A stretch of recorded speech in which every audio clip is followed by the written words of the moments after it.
একজন সাংবাদিককে কুপিয়ে হত্যা করা হয়েছে। আজকের এই ঘটনা থেকে আমরা এটা নিন্দা জানানোর ভাষা নেই।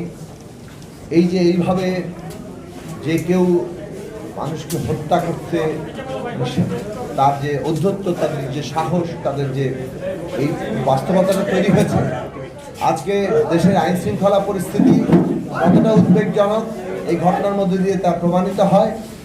বাংলাদেশে এই ঘটনাগুলো অবিলম্বে বন্ধ করতে হবে এবং তার জন্য যেমন আইন শৃঙ্খলা বাহিনীকে কাজ করতে হবে, তেমনি বিচারের জায়গায় যেতে হবে। আমরা মনে করি যে এদেরকে অবিলম্বে গ্রেফতার করে বিচারের বিষয়টিকে দ্রুত নিশ্চিত করা দরকার, যাতে করে একটা বার্তা যায় যে এইভাবে ঘটনা ঘটিয়ে এই ধরনের তৎপরতা চালিয়ে এখানে কেউ বিস্তার পাবে না।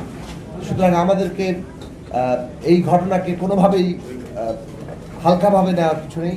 একটা ভয়ঙ্কর চিত্র আমাদের সামনে গতকাল হাজির হয়েছে এবং আমরা গভীরভাবে উদ্বিগ্ন।